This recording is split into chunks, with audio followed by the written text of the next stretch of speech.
I don't particularly want to back Biden in Iowa or Texas or Georgia. It could happen, but this keeps them in this keeps them in the picture. Warning. The political trade features probabilities and perspectives about politicians, political parties, political outcomes, and political wagering. The political trade is rated NSFP, not safe for partisans.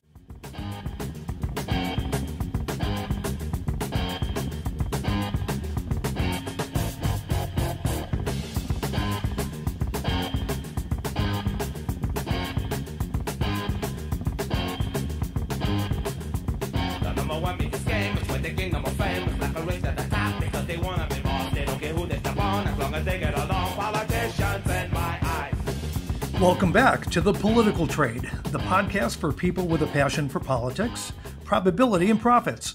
I'm Jeff Joseph, editorial director of Luckbox magazine, hosting the podcast where conservatives and liberals, Republicans and Democrats, partisans and wingnuts come together to make money betting on politics by trading in the stock market for politics at predictit.org. Returning to The Political Trade today is our friend from the UK, Paul Krishnamurty, also known as Madi. Paul's a professional gambler who works as a political analyst for Betfair, the massive online gambling company headquarters in London. Paul makes his living gambling on golf, snooker, cricket, but to our interests, politics, and frequently writes about political trading as well. Paul last joined us on The Political Trade in April, and up ahead, we'll review some of the trades that he called then, discuss the differences between Predictit and Betfair's current market prices, talk hedging strategies for the election, and in our trade segment, toward the end of the broadcast, we'll walk through some of Paul's new trade ideas. And I'm joined by Mike Reddy. Mike is an editor at Luckbox magazine, a new prediction market trader, and the producer of The Political Trade. We've got a lot to do today, Mike. How are you? Good, Jeff. And we've definitely got a lot to discuss. As you know, we were wrapping up the election issue of Luckbox last week. And so I think it's really fitting that we're talking to Paul today because he actually appears in that issue. He did contribute. Tell us more about the issue. It's a jam-packed issue. And for those of you who are listening for the political trading, we did have an article in that issue, a 5-page article, where we asked 5 of the top prediction market traders about their picks in some swing states, as well as Senate control. So all of their picks are going to be featured in this issue. We also had some other exciting stories in there. Our editor-in-chief wrote a great article about the historical context of the Electoral College, sort of underpinning both sides of the argument for the Electoral College today. And you interviewed a presidential candidate, didn't you, Jeff? I did. Jo Jorgensen, the Libertarian 2020 presidential candidate. Interviewed her as well as Joe Bishop Henchman, who is the newly elected chairman of the Libertarian Party. So those exclusive interviews are also in the upcoming issue. You want to make sure you pick up that issue. All you have to do is go to getluckbox.com. It's free to register for a subscription to the magazine on a digital basis. And we're going to release that next issue, which is solely an election issue, on September 29th. So getluckbox.com for your free digital subscription. But that's enough about the magazine. Let's bring Paul on. It's been a while since we talked to him. Paul, you out there? I am. How are you doing, guys? We are good. Welcome back. Thank you very much. Very much looking forward to this conversation. It's been a few months, but a lot has happened. Lots of market developments, lots of political developments. Well, that's what we're going to talk about today. You know, Mike always likes to go back and take a look at what our guests talked about on their previous appearance with us. And the last time you were on, you made some great calls across the board, and Mike put those numbers together. And I'm going to kind of walk through what you talked about. In summary, you were 4 for 4. So let's walk through them. You talked about buying Angela Merkel in the which of these 5 European leaders will leave office next market. At that point, she was trading at 50 cents. And today she's at 65 cents. So that's up about 30% since you recommended that trade. You also had buy Democrats in the which party will win Arizona in the 2020 presidential election. It was trading at 57 then. It's at 60 today. You also recommended the trade by Democrats in the which party will win the U.S. Senate election in Maine in 2020. That was 65 cents then. And trading at 72 cents today, so also up double digits. And then finally, your fourth trade was by Joe Biden in the who will win the 2020 U.S. presidential election market. Biden was trading at 45 back then. And today, of course, he's trading around 58 cents. So that's about a 30% return. So you were batting 4 for 4 with us last time. So let's see where you are right now. First of all, why don't we step back a little bit and tell us about UK betting in the political markets? What's happening in the Betfair markets, generally speaking? So Trump made a comeback after the RNC. I think that the high point for Biden, he was at 62%. Then it went down to 50 after the RNC for reasons that nobody has yet truly explained. And now they're rock solid, 55% Biden, 44% Trump, and it's been entrenched around that level for about 2 weeks now. It's quite amazing because I was actually running through all the past numbers in September's for Betfair, and in past September's it's been up and down. This is just not moved. When you see a differential between the Betfair pricing and the predicted United States-based pricing, what typically is that differential favoring? Which way is that going? Oh, it definitely, Biden is a stronger favourite in America. I think that it's closed up a bit, but there has been a differential throughout that where Biden's been more popular in America. And I think there are legitimate explanations for that. For example, what would they be? Well, for example, I think that Joe Biden is just not very well known outside of America, or not by comparison to the great celebrity that is Donald Trump. And so the conversation in this country, certainly, with basically any layperson you meet who are all interested in Trump, they don't know who Joe Biden is. They may have heard that he was the vice president, but he's not someone they've ever paid any attention to. And therefore, you get all these internet rumours about, he's senile, he's a bit of a perv, he touches women's hair and all this. A lot of people are going to fall for that because it's the first they've ever heard of him. And I also just think that there is a huge Trump market out there. Like Betfair tell me that 8 out of 10 punters are backing Trump. He is the popular candidate with the small punters, the £50, £100 bets. And it wouldn't surprise me if that persists throughout and he ends up favourite regardless of what happens, because outside events aren't changing the market. Like the polls certainly aren't. Well, so there is an arbitrage opportunity or a middle opportunity that you have the benefit of being able to wager if you have the ability to bet within the U.S. as well. Absolutely. That is my trading tactic for the week, but we'll save that. It's interesting. I recall just, let's say 10 years ago being in London for business, and I forget what the election was, but political wagering goes way back in the UK, right? It's not a new thing. I think it's been at least several decades, right? Oh, well, I mean, if as far as legal shop betting, I believe it started in around 1960 with the Conservative Party leadership contest. And it certainly had that famous niche heritage that would pop up during elections. But it has absolutely exploded in the last 5 to 10 years. I mean, just as an example on the volume, turnover on the Trump-Clinton election was up 6-fold on 2012. And I think we'll double it again this year. Is that right? And overall, if you were to kind of break out the gambling volume, the dollars wagered, horse racing used to be the dominant sport in the UK for gambling. Is that still the case? It would be that or football. Football might well. I think it's horse racing, but football would give it a close run. Tennis is very big. Cricket is very big. These particular elections. I mean, these 2 US elections are the single biggest markets in the history of betting in Britain, in Betfair or any bookmaker, as far as I'm concerned. They are, so they're bigger than the football markets. They're bigger than the World Cup. Yeah, I think prior to the Brexit referendum, the biggest market ever was a World Cup final. Well, that's amazing. That's big volume over there.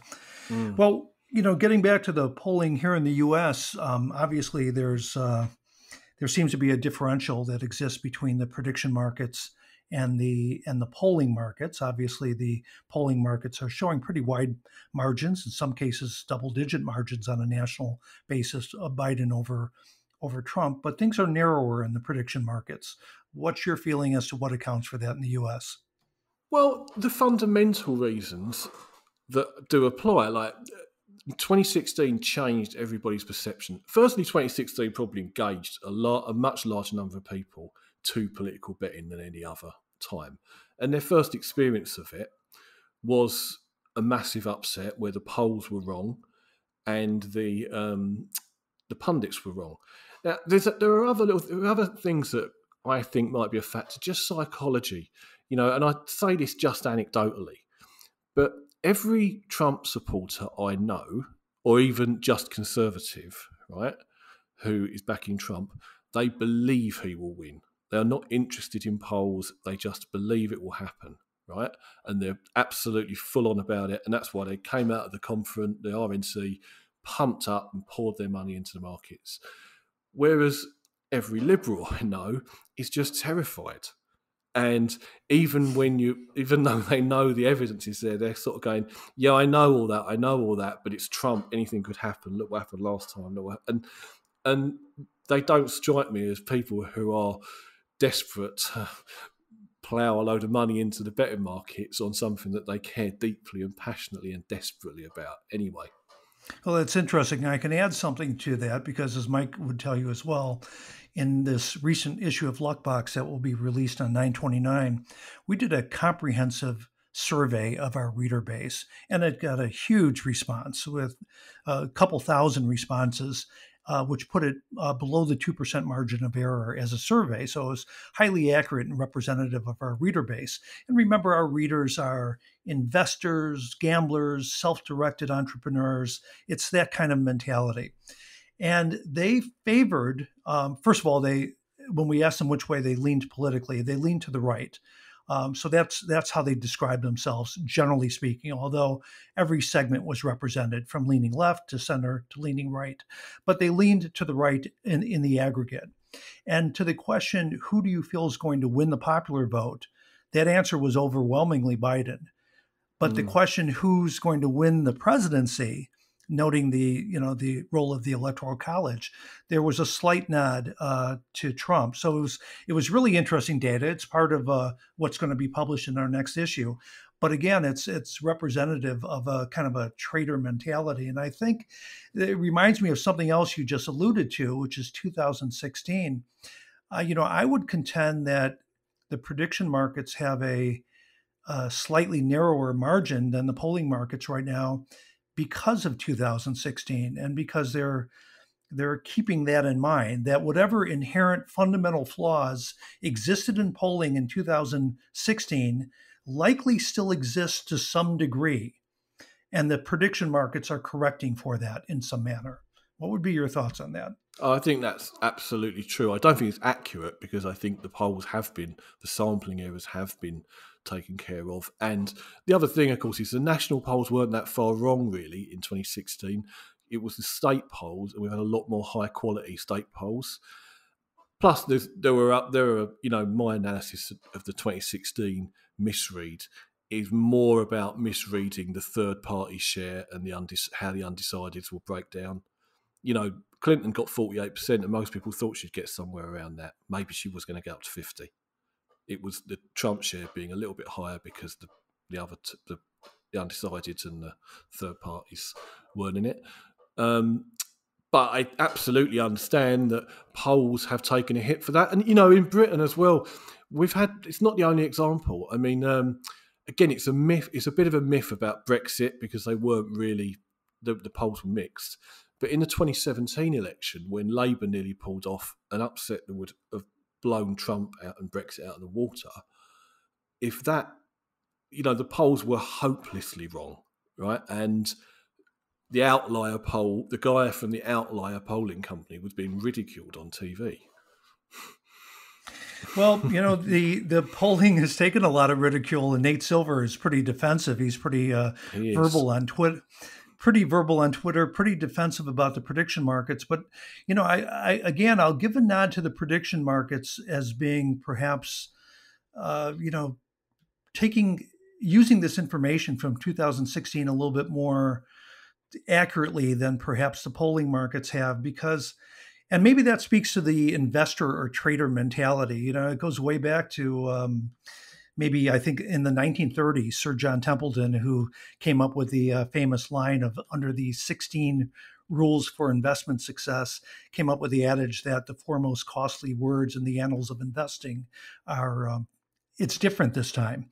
And I think investors, well, plus it's kind of part of Bayesian modeling, right? I mean, the whole Bayes theorem basically stipulates that you got to weigh both old and new data.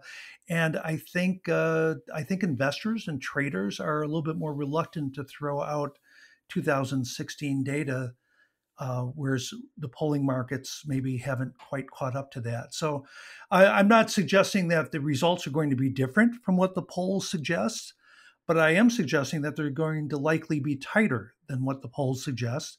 And I think that's a nod to the predictive accuracy of the prediction markets, perhaps over polling that is still trying to catch up to the errors that it might have made in 2016.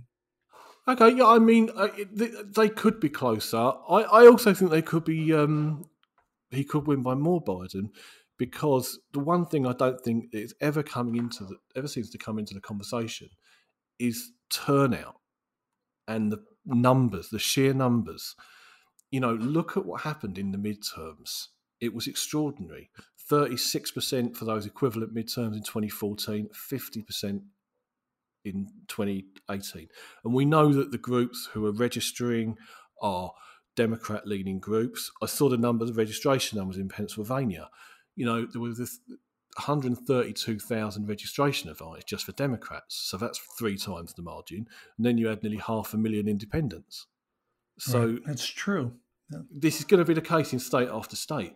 Well, midterms are confusing, though, because they have a history of being a little bit misleading as to what you take away from them. Because if you look back in, before Reagan, so that'd be 1982, right? Republicans got crushed in the midterms, but Reagan was reelected a couple of years later with a huge landslide. And then again, Newt Gingrich, during his insurgency, he kind of routed Democrats in 1994, but Clinton won the re-election in 96 and actually had a larger margin of the popular vote than in his prior election. And then even with the Tea Party in 2010, there were strong gains there, but Obama came back nonetheless and won re-election really comfortably against Romney. So, the midterms always have that kind of intense turnout as of late, and that those results don't necessarily indicate a trend. They've been misleading. And in each of those 3 examples, with Reagan and Clinton and Obama, the midterms were reversed in the subsequent re-election campaign. So I'm not sure how much we can draw from those. Okay, so I hear all that, and that is, I'm not saying that the midterms are a general rule of anything. I mean, in fact, the previous lot, the 2012, my big bet on Obama came immediately after the midterms because for that precise reason that it was unrepresentative of what had happened. But in this particular case, my entire mindset about the election since 2016 is that Trump's different. All the rules are different, right? This is a guy whose approvals are completely entrenched on either side, who doubles down on everything and never pivots to the centre, doesn't make any attempt to convert people, right?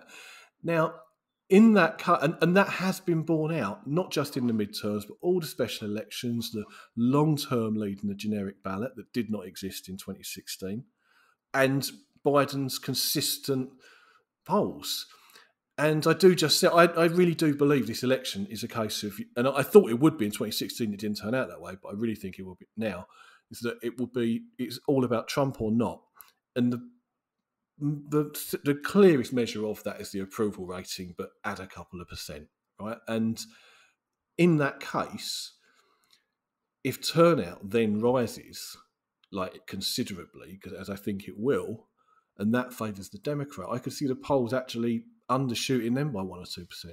Yeah, Marty, buried in what you just said there is something I just really agree with. I think in addition to being an obvious referendum on Trump and his actual style or absence of style, from a campaigner's perspective, from politicals and insiders, they're going to look back at this and give an assessment of whether it makes sense to play exclusively to your base.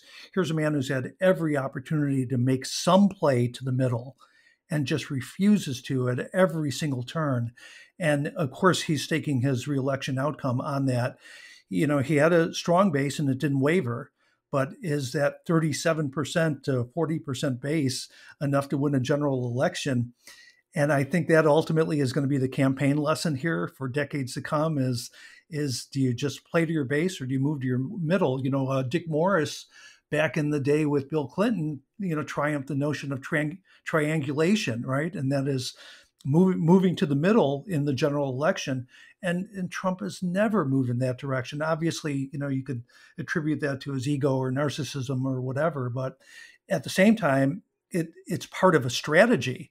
And it's going to be really interesting to see the likely death of that strategy become apparent after the November election, because you have to attribute his loss exactly to that he's never made the effort to move to the middle.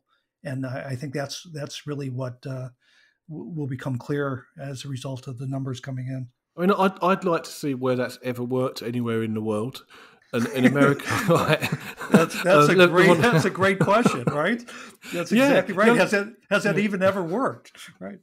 No, it doesn't. I mean, you just had on the other side of the fence, you've got exactly the opposite of that. It's Jeremy Corbyn in the UK, who absolutely infused his base, who excited the Labour Party more than any Labour leader they've had in decades, but 60% of the country hated him. And you can't win an election in that situation. And I mean, I think Trump will end up like Barry Goldwater in this sense. I think it will be a Barry Goldwater. It will be seen in those terms. That's an interesting analogy. So, what about October surprises? Obviously, the passing of Ruth Bader Ginsburg, has changed the mix a little bit, and we're going to have some hearings that are going to be coming up that might ignite some passion among the electorate in either direction. There's still, in fact, I would guarantee there's an October surprise out there. We don't know what it is. Maybe the revelation that came out in the GOP released report yesterday, I think, about Hunter Biden receiving a $3.5 million wire from the wife of the Moscow mayor back in 2014. Maybe that will get a little bit more play. I think it was a little bit drowned out yesterday with the Breonna Taylor finding, coming down from that grand jury. But that did come out in the GOP report yesterday that Hunter Biden did receive a wire of $3.5 million. I must admit, I'm not massively up on that, but I did also read what the sort of headlines that passed me on Twitter on that were saying that the port also found he hadn't done anything wrong. Well, it's interesting. Yeah, that gets into a media discussion. Mike and I have spent some time in the past, in fact, with prior issues of Luckbox, looking at media bias and how media addresses different stories. All Sides Media is an interesting site because it'll take one story and show you the different headlines, how different papers are covering it. And the story yesterday, when that report came out, the New York Times ran the story basically as the headline that you obviously picked up off of Twitter, is that there was nothing that indicated that the conflicts of interest of Hunter Biden impacted policy in any way. Nowhere in that New York Times story did it mention that the GOP report revealed that government records indicated that Hunter Biden received a $3.5 million wire from the billionaire wife of the Moscow mayor in 2014.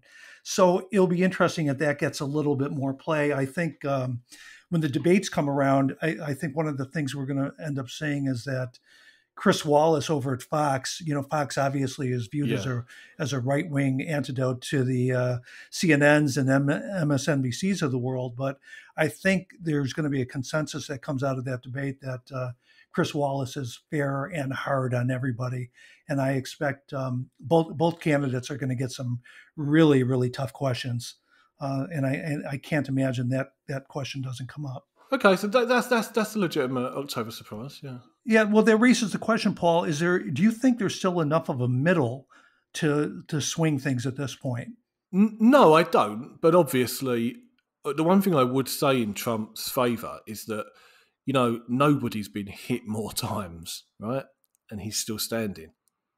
Whereas Biden's now going to have 6 weeks of scrutiny like he's never had. So there is that potential. But I do generally think that, I remember before the primaries even, whenever there were many, many polls saying over 50% or around 50% would definitely not vote for Trump. During impeachment, there was up to 55% in one poll wanted him removed from office, right? And then when they polled all the Democrat candidates against Trump, even though half of them were barely known, they were all within 2 or 3%, right?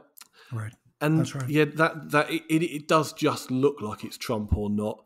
And the only way that you mess that up is by somehow doing something to really discredit yourself, like Hillary Clinton did many times in her career. Well, so that doesn't change, and I would agree with you too that the vanishing middle, which Nate Silver put it at about 10 million a couple years ago. More recently, undecided voters are pegged somewhere around 7 million. I don't think there is enough. That's it. Yeah, I don't believe there's enough left at this point to, regardless of a vaccine or what comes out of the hearings or what comes out of the Durham investigation or what comes out of the debates.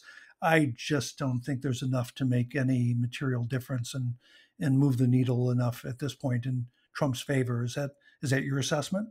I think that absolutely is my assessment. I don't expect it to move. But if I was looking for something, for reasons to back Trump, for reasons to think he might turn, I really looking forward to hearing you guys' thoughts on the Supreme Court, because I know that is something as a Brit that you really need an American perspective. That could be a game changer. I suppose if there's relentless violence, that could be, but... Well, the violence probably hasn't helped much. That certainly is... no. Has well, not probably yet. moved some voters. Yeah, right. Yeah, that is... I would say that is a work in progress. I mean, in times like that, opinion can change quite sharply. Well, I think we can ponder at this point what the hearings are going to be like for SCOTUS, but I think that's only guesswork. I think the challenge is going to be for someone like Kamala Harris, who's on the Judiciary Committee, that's going to be questioning the candidate, whoever the nominee is, because, can she come off too strong or too aggressive against a female nominee? And I think how she plays that will probably be important. But again, I would really question whether it's enough to move the needle. And regardless of that, the opinions are so firmly entrenched, both on the Republican and Democratic side as to the politics behind this nomination. I don't think the actual hearings or the questioning will change attitudes too much. Is there any sort of route back with suburban women on the Supreme Court? That's been my question. Is there that group that has so solidly flipped since 2016, and maybe seniors as well have flipped in recent months? Is there? I mean, equally, I can certainly buy into the idea that it actually helps the Democrats because it will energise them, and. Sure.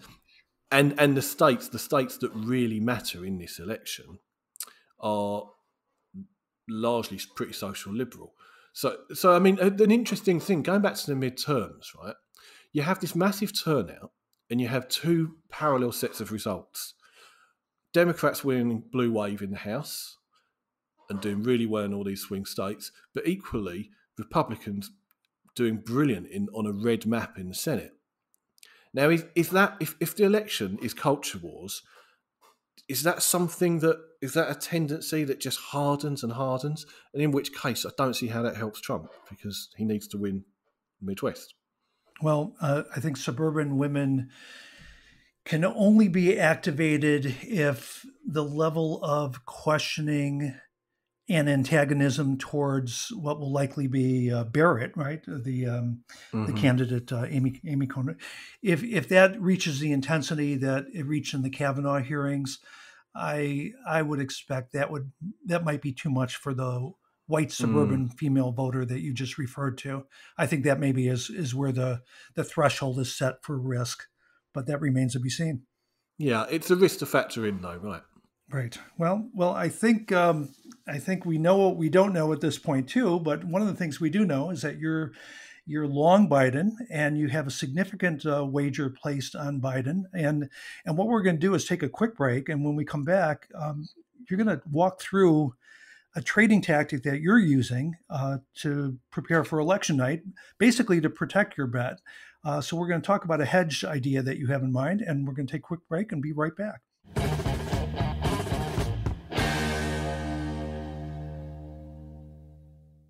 And we're back with Paul Motti. Motti is Paul Krishnamurty, and he is our friend from the UK who's been with us before on the show. And we know he's long Biden. He has been for quite a long time, ever since April when he was on our show, and he's established some good profits as a result of that early position.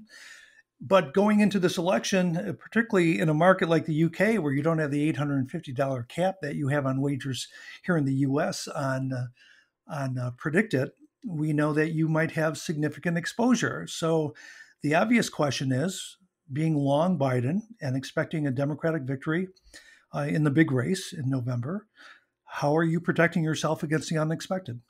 Okay, so let's start with the first bet, which is just simply Joe Biden.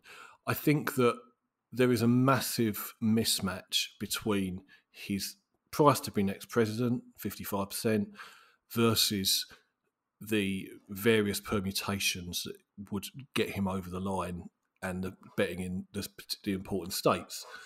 So in order to exploit that mismatch, and I should add, I think that mismatch will probably persist because I don't see there's so much money for Trump for president that I don't think Biden's going to shorten dramatically. So what we want is we need two sides of the bet, the Biden side and the Trump side.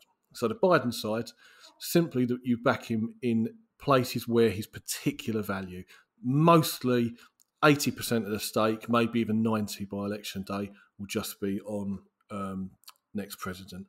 Then I've also backed him to win the Electoral College by over 48.5% at about 44%, and I'm playing some speculative longer bands in the Electoral College, like 330 to 359 and beyond. So that's my pro-Biden position. And obviously there's a great deal of risk in that. Now, what I'm going to do is not to cover, to be honest at the moment, not to cover all my stake, but most of it.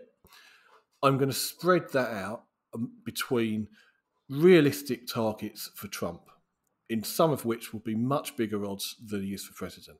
So at the moment, he's too short in Florida for my liking at 1.8, so I'll wait a bit more, maybe get him up to 50%, 45%. I'd be happy with that.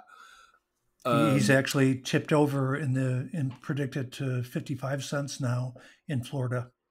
That's what he is on Betfair. Yeah, he is, right. It was an even money bet a couple of weeks ago. Same by you. Yeah. So again, I will probably add Florida at some point, but at the moment, I still think the odds are more likely to go my way, so I'll wait. Same goes for Pennsylvania, where he's sort of 62% now, Biden. I think that'll go a bit higher, but I will have a cover in that state because I don't see any route for Trump winning without Pennsylvania. I have had a bet on Trump in Nevada at 25%. I think that's underestimating. It's a much better chance than Michigan. And it may well be a better chance than Wisconsin, maybe even Arizona. And that would certainly affect some of the electoral target maths. North Carolina, again, I might have that. That's about evens. I'm holding back with a lot of these states, but I will spread them out. Wisconsin's a very cheap bet right now, 31, 32 on Trump. I'm not having it yet because I'll hope to do it the other way, but if necessary, I'll do it via Wisconsin. But either way, I'll spread the same sort of stake around that. Now, what the intention is, it's not completely foolproof, but it's pretty much, but the risk is minuscule. The intention would be to have this big middle ready on election night, where I've got anything over Biden 270 up to 350, for example, right? And I can just hedge that position throughout the night. But but the beauty of that is that what happens if Biden? So my route for Biden to be president, to me, the easiest route and the most perfect example as to why the odds are wrong are that he's going to win Michigan. He's very likely to win Wisconsin. He's very likely to win, Arizona, he's hot favourite. That's probably the tricky one. And then he wins the Nebraska, the 2nd district in Nebraska. And that's 270. So you haven't even touched Pennsylvania. So in the event that it was close and he won Pennsylvania and Florida, there's every chance that every bet on both sides wins. And of course, you just defined what a middle is to those who aren't active sports gamblers. That is when you take both sides of a bet and find a spot where you can win both bets because of a mispricing or an arbitrage opportunity. So I like this because let's go back to your numbers. I want to make sure I have this right. Your thought would be to use perhaps 20% of your portfolio to hedge against the larger 80% directional bet on these hedges. Okay, let's do it in terms of units rather than percentage. Let's say, for argument's sake, we've had 100 units on Biden, and that wins an absolute minimum of about 70, 75, right? But it goes up more. Well, in that case, I'd lay out 50 to 60 units, spread it through the others. So there's still a little risk, 15 units or something. But if they both win, if Biden wins, but Trump wins Pennsylvania, Nevada, loses North Carolina, say, then you're probably going to win in excess of 200 units. And your risk really is only going to be about 15 to 20. And, as I say, it's a work in progress, this position, because it seems the mismatch is getting worse. Like Biden is shortening in all of these states because the smaller market, there's lesser volume, more engaged punters who are checking the polls every day. They'll be backing him down in Arizona and Wisconsin. But on the main market, it's not moving because there's just so much money for Trump. So summary of this hedge trade, again, this is for the investor that clearly sees a Biden victory here, is to identify those states that you believe are critical to that victory to achieve the Electoral College total. So that would include Michigan and Wisconsin in your reasoning. And then more specifically for your hedge that creates this middle bet, meaning an opposite bet that you can actually win on and still not lose your larger bet, that would be to identify those states that Trump can win that do not guarantee a victory for him, which are essentially Florida, Pennsylvania, Nevada, and North Carolina. Is that a fair summary? I mean, with Nevada, so Nevada would be essential in my scenario with Michigan, Arizona, Wisconsin, and Nebraska too. So I would at this point, the only position I've had is Nevada, right? The next position I'll probably have is Pennsylvania, but I'm waiting to go a bit shorter because I think, again, I don't see any evidence that he's going to win that, Trump. And then let's see where the odds go on North Carolina and Florida. I mean, North Carolina is very interesting in that it's not a state that I think is particularly easy for Biden, but they're winning. The Democrats are well ahead in the state, in the Senate race there, and all the polls are tied. And I see, where else have we seen ties this week? Iowa, Georgia. Way down the list. You might end up getting even money, 50% on one of them at some point. Yeah, that's a really smart hedge. So again, the critical component is identify the states that Trump can win that would still not give him the victory, and that's your middle opportunity. And all that does is expand your upside and still ensures your overall win, even if you were to lose those bets because this is a hedge, right? That's right. And I mean, generally, my mindset at this stage in an election cycle is I'm thinking ahead to election night. I want positions that are worth something on election night. Good, exciting positions. on the electoral college margin, extreme outcomes, big odds. And because if you've got that position halfway through the night and you're waiting for 3 or 4 key states to win, there's your cover. You've got an easy cover just playing those states. That's right, and that's another point. You don't have to hold these to outcome. These are trade positions that you can easily roll out of too, particularly if the numbers start working against you as results come in. Right, gotcha. Absolutely. So it's a great hedge, and particularly it makes a lot of sense because there's enough 2016 predicted traders out there who tell their sad story about how they were thrown by the election results. And there were some big swings too, $10,000 in losses just in a matter of minutes. And this is the hedge to make sure you're not going to be victimized by any surprises. So thank you for that. Thanks for taking us to school. We're going to take a quick break. And when we come back, it's our trade segment, where we're going to walk Paul into the trading pit and come out with those trades that he is currently placing today, right now. So we'll be right back. But first, want a little more luck in your life? Get Luckbox, the control freak's guide to life, money, and probability, named the best new magazine of 2019. Luckbox is a must-read for side hustlers, gamblers, entrepreneurs, and active investors. Each issue features best bets from prediction market experts, as well as timely sports wagering, stocks, options, futures, and cryptocurrency trading ideas. You can buy Luckbox on newsstands, but with this special offer, listeners of The Political Trade can receive a 10-issue digital subscription absolutely free.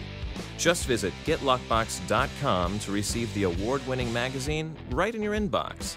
Don't rely on luck. Get Luckbox for free today. Learn more at getluckbox.com. Well, welcome back to The Political Trade with British super trader Paul Krishnamurty. Paul was with us at the top of the segment talking about his hedging strategy. And now, to get the most out of what lies ahead, open up predicted.org, click on the Markets tab, which is top left, follow along, and leave your political ideologies at the door. And remember, listeners, whenever we talk about pricing on Predicted, we're also talking about what that prediction market suggests the probability of that outcome to be. So if you see a contract trading at 17 cents, that implies a 17% probability of that outcome occurring. So let's get started. We have 3 markets that Paul wanted to speak to today, trades that he currently has and that he's placing today. So the first is, what will be the popular vote margin in the 2020 presidential election? So we'll go right to the big race. Already 11 million shares traded here. This is popular vote margin in the 2020 presidential election. Of course, in 2016, Hillary Clinton won the popular vote with 65.9 million votes to Trump's 63 million, so just under 3 million differential. And in this market, we have a bracketed market. There's 16 different brackets, each separated by 1.5% increments. So there's 8 GOP brackets and 8 Democratic brackets. So for example, B1, meaning bracket number 1, is the GOP winning by 10.5% or more. Then B2 would be GOP by 9%. And it moves all the way to the other end where the Democrats are winning by 10.5% or more. So you can buy any bracket or a combination of brackets. And specifically, you asked us to take a look at brackets B14 and B15. Those brackets are a 7.5% to 10.5% combined popular vote win for Biden. And apparently that's where your trade falls in. So tell us more about this trade. Okay, so once again, we're thinking about election night and a position to trade. Now, so that's 7.5 to 10.5. That's a pretty large. First of all, 3% is a pretty large middle, considering how fixed the polls have been. Right, I don't think there's going to be a massive swing, and I think the leader is somewhere around 7 to 8%, and I would probably go higher if I had to. Now, referring to one of your previous shows before I was on the first time, we got the number. James Carville gave us the number. Trump is getting 44.5%, right? And I'm sticking with that, yeah? And in that situation, it breaks down to 53.5 to Biden, 44.5 to Trump, plus 9. right bang in the middle of my position. And once again, I think you'll be able to get out of that. You'll be able to trade that in running on the night at that price. That's right. So to be clear, B14, which is 7.5% to 9% popular vote margin in favor of Biden, that trades at about 14 cents right now. B15, which is the 9 to 10.5, trades at around 10 cents right now. So combined, that's 24 cents, 25% probability in that ballpark. Nice payout, obviously. Is that the trade then by B14 and B15? Absolutely. Buy them both at 24. Let's look to play it over as the results come in. And a possible trade out. All right. Well, thank you for that. That's a nice return on that trade too. So we'll be watching that carefully. And it's a little bit outside the margin of victory that some of the broader polling is suggesting. So I really like this as an outlier trade right now. Moving on to your second market, and this is one that we'll certainly look to your expertise on. Which of these 5 European leaders will leave office next? This is a market that currently has Angela Merkel, the Chancellor of Germany, at 65 cents, followed by Giuseppe Conte, the Prime Minister of Italy. And Boris Johnson is in third at around 13 cents, trading between 10 cents and 13 cents. It's a pretty active market, actually. About 500,000 shares traded thus far. But the question is, who's going to leave first or next? And Merkel has been in front of this for a long, long time. And you have a trade here. You have a surprise for us. Okay, so my previous position was on Merkel, bought at 50. I would cash out of that now and take the profit at 65. And now we're back in Boris Johnson at 13. Now, Boris Johnson, that's a big surprise. Why is that? Boris is imploding. Since we last spoke, nothing really has gone right for Boris Johnson. The government are as derided for their coronavirus handling pretty much as Trump is. It has really been just one inept situation after another. The economy is on the verge of an absolute disaster. Now, critically, we have to think about who Boris Johnson is and what his qualities are.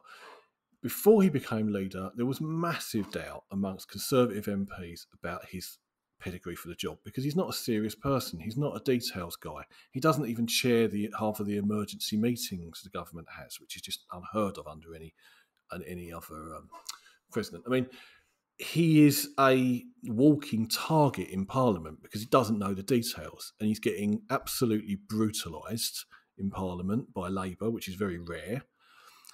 So, amid all that, his approval ratings have fallen through the floor. Right now, again, they picked him for 2 reasons, because they were in a crisis last year, the Conservatives, and they needed to win an election against Jeremy Corbyn and get Brexit finished. Well, he's done that. He's done both of them. There is no Jeremy Corbyn, and Brexit phase 1 is done. Brexit's now becoming very unpopular, and there is a hell of a lot of potential crises a few weeks away. So I think they would keep him for that period of time. He'll be able to take the hit. But then after that happens, the Conservative Party will go back to where they have always been, which is utterly ruthless about preparing for the next election. You know, he's trailing the Labour leader by, 15% or more on approval ratings now. He is, that would be Keir Starmer, right? Keir Starmer, yeah. Keir Starmer, right. So I pulled that up today. The Ipsos recent poll has Starmer at beating Johnson as a most capable leader, 44 to 37. Sound judgment, 43 to 30. A good representative for Britain, 42 to 30. You're right. He is absolutely, of course, Starmer's the replacement for Corbyn, on the Labour Party side, and he is looking good. In fact, overall party support in that same poll shows that the Conservative Party dropped from 45% to 40% just in 1 month, a 5-point swing in 1 month. Labour stayed the same at 37%, but that range of party support is very narrow now at 40 to 37. So, you're exactly right about this trend. That's right. Now, there are also other factors. The thing about the Boris Johnson presidency and brand is, I don't like to say this about anyone, but he is it's a very Trump-esque experience. He's got a lot of children and no one knows quite how many and by whom. Right, there are major rumours about his private life at the moment, which I'm not going to get into, but there are rumours circulating. And then for instance, the big story this week was in Perugia airport in Italy, the airport or staff at the airport said that Boris Johnson was in Perugia. And this was a day that he was supposed to be in Downing Street and supposed to be at his child's christening. So there was 24 hours of, was he there, wasn't he there, and no one believing him. But the critical point is, the reason he would be in Perugia is he goes to infamous parties at the home of a Russian oligarch called Yevgeny Lebedev, who he has put in the House of Lords, who is the son of a KGB officer. It's Trump again. It's the same thing. It's an ongoing disaster. Sounds like Berlusconi as well. Absolutely like Berlusconi, yes. Yeah. Yes. Very bongo. Bunga. Yeah, that's right. I mean, he was already known. I mean, someone coined that phrase, actually, like that he was the British Berlusconi like 15 years ago. And they're feeling very smug today. Well, his approval ratings have really taken a hit here. I see that he's down from 66% in April. I'm surprised he got that high. Maybe that corresponds to when he contracted the virus. Is that? It is absolutely, yeah. And the general rally around the flag effect. Sure, 66% in April to 39% a couple days ago, which is his lowest level since September 2019. And then add to that, I do know, I read in The Guardian that the pubs and restaurants are closing early again, and they're just passed new laws about you can't have more than 15 people at a wedding. So I'm sure the overall malaise of the pandemic, what they're referring to as the second wind in Europe now, is really hitting hard in the UK. It is. It's hitting hard. It's all the laws are changing again, as you say. And the difference is that when this first happened, there was a lot of goodwill for the government and trust in them. I think that trust has completely disintegrated. And they've even got this problem now where a lot of the people who are most fervently anti-lockdown and anti-COVID are the right wing. Now, that's their core vote. These are the people who love Boris Johnson. So it's a really difficult situation. And put that against the fact that there are loads of ambitious potential replacements. There's a very obvious potential replacement in the Chancellor, Rishi Sunak. And if you look at the wider brand of the Conservative and Labour Party, there's every chance that a new leader would immediately get a bounce and they'd be clear again. Well, when would that happen? So it raises a good question, and that is, first of all, you took your trade out of Merkel. Why would you close that out?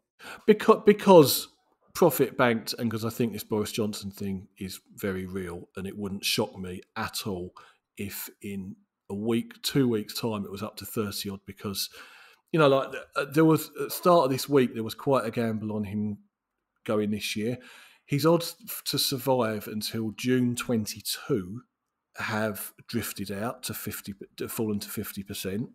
Is that the next election date, June 22? No, it was just the date they put in the market. The next election date is 2024. He's about 40%. That's probably actually the best bet in the UK, is to oppose him to be leader at the next general election, about 40%. But I think it will move very rapidly. And, this recession that is coming is grim. It's really grim. COVID is bad news.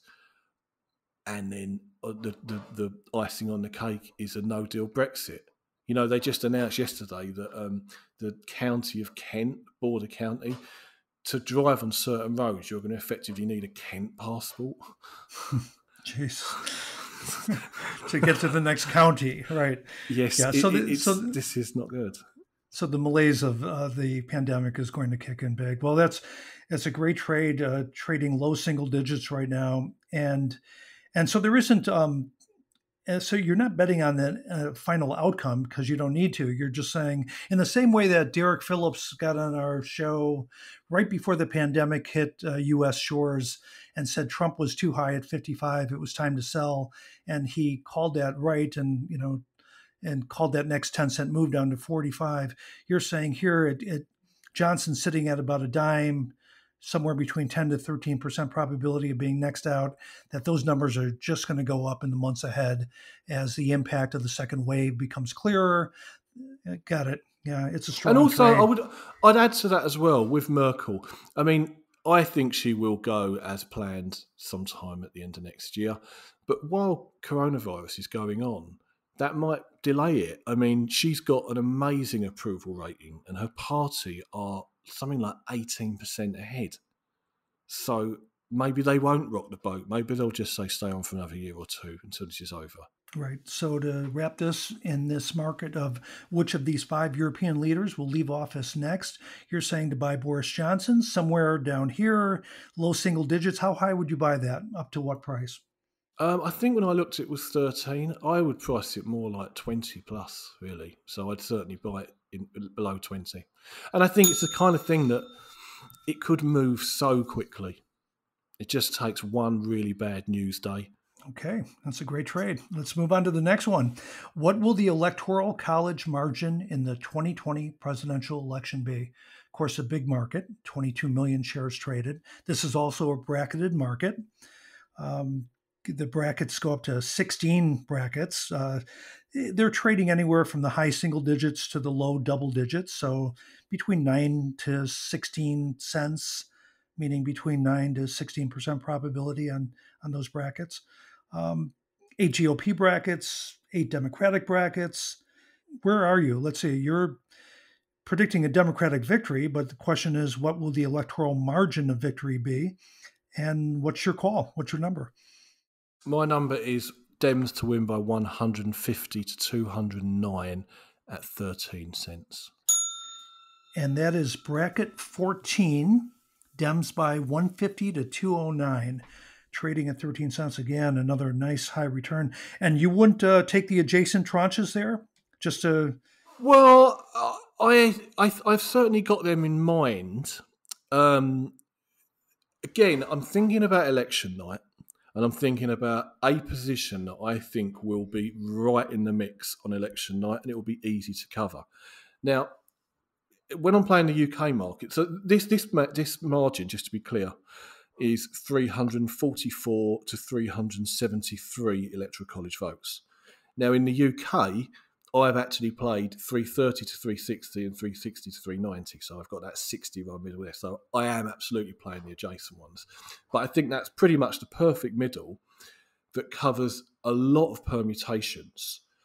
So, I mean, my calculations have Biden on 290 with the states I already mentioned to get 270 plus Pennsylvania. And then we enter this other second tranche of very close races. And I think when you look at all the permutations, 54 to 84s covers a lot of them. I don't particularly want to back Biden in Iowa or Texas or Georgia. It could happen, but this keeps them in this keeps them in the picture. I'd be very surprised if he got above 373. That's really quite an ask. Like I say, I think it will trade a lot higher than 13. And for context, right now, 538 forecasts Biden to win 332 electoral college votes.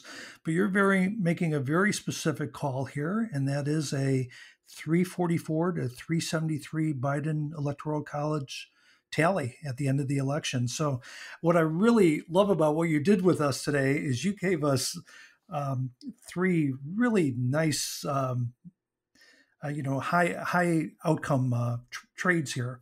Each one of the 3 trades that you shared with us have a very nice return. So I think what we're going to do here is take a quick break. Before we do that, I'm going to remind listeners, these are the kind of trades that really make a difference in your portfolio. And if you're not already trading on Predicted, perhaps you should be. You can take advantage of $20 that we have for you. All you have to do is go to predictit.org/ predicted.org/promo/TPT20. That's predicted.org/promo/TPT20. Sign up, deposit $20, and we'll match that first $20 that you deposited at predicted.org/promo/TPT20. Deposit $20. You'll have 40 to trade with. It's that simple to sign up and take advantage of some of Mahdi's trades. So we're going to take a quick break, and when we come back, we're going to try to find something that is a little bit less speculative. We've asked Paul to give us a lockbox trade, a Luckbox Lockbox trade. So we'll be right back.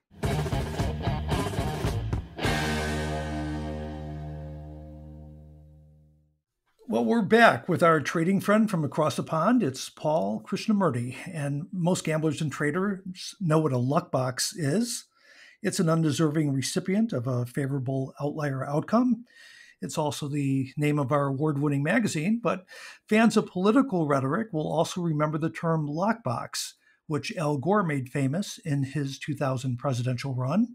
It sounded a little bit like this. I would put it in what I call a lockbox. And so in our Luckbox Lockbox segment, we identify current predicted trades that look like locks or sure things. So of course, anything can happen. You need to bet responsibly. We think of these trades as a very high probability of resolving favorably. So we asked Paul, because we knew he had some high octane trades for us early in the trade segment, to give us a lockbox trade, a high probability outcome trade. So Paul, what do you have for us? We have Michigan presidency market, Joe Biden at 71. Which party will win Michigan in the 2020 presidential election? Current pricing, again, let's see, the Democrats are around 71 cents. The Republicans are at 30 cents. Of course, Trump won Michigan in 2016 with just, 10,000 votes. That Michigan, Pennsylvania, and Wisconsin really tipped the election in 2016. 538 today gives Biden a 7.4 point edge over Trump in Michigan, yet it's only priced at 71 cents. So the RCP, Real Clear Politics average today, is Biden heavily ahead with a 6.4 point advantage as well. And it's interesting you picked this because absentee ballots began today. Voting began today in Michigan, and already 2.5 million ballots have been requested in that state. So you're going to get a large early Democratic turnout, I think, that really favors this trade. So you would buy this up to what price, by the way? So we're 71 now, 76, 77 maybe. So there it is, the Luckbox Lockbox trade of buying Michigan, buying the Democrats in Michigan in the low 70s to take the presidential election. Yeah, I just can't see any reason, any way Trump wins that state. And as I understand, they've given up anyway. They're not really campaigning there. They've focused on Nevada and New Hampshire instead.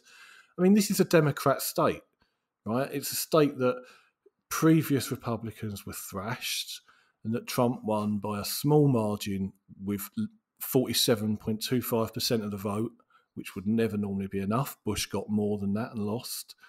And then you've got what happened at the midterms with a massive swing and Gretchen Whitmer winning the governorship. She's got great approval ratings after her spat with Trump. I think you're going to get a big rise in African-American turnout, which will make the difference in Detroit. And, I just think it's a comfortable win. And it's one of those states that when you look at the 2016 result, it's just misleading a bit in putting that in the toss-up column. Right. Well, we love our lockbox trades on the political trade, particularly those that are in the 70s or low 80s. So this is a great trade to share with our audience. And hey, Paul, it's always great to have you on. We'll see if time allows. Maybe we sneak you in one more time before the election. Certainly, if anything changes, we're going to be calling back to see how you're taking in new information. But it looks as though there isn't too much to absorb in the coming weeks. And we wish you the best of luck on your portfolio. Yeah, well, thank you, guys. Pleasure as usual. Love to be back again whenever you want me. That's for sure. So, well, thanks much, Paul. And to our listeners, thanks for joining us today. We also have an announcement coming up about our next episode, which will drop next week sometime. That is Robert K. Haley. K. Haley is widely recognized as one of the most consistently accurate new pollsters in America. Given that designation by the media on both sides of the aisle, actually, in 2016, he was the only pollster to show Donald Trump winning the state of Michigan. And in 2016, his electoral vote projection was dead on accurate. He had Trump at 306 electoral votes. And of course, he ended up with 304. So he is an outlier, a self-described outlier. And we're really looking forward to having Robert on next week. So look for that to drop. Just go to thepoliticaltrade.com. That is our website where you can sign up for our newsletter, find us on social media, subscribe to our podcast on your favorite podcast platform, or just simply send us a message. It's all there at thepoliticaltrade.com. That's going to wrap up today's episode. Thank you for tuning in to The Political Trade, and tell your friends about us. And thanks again for joining us. This is Jeff Joseph. And I'm Mike Reddy. And remember, believe in math, master your trade, and join us next time on The Political Trade.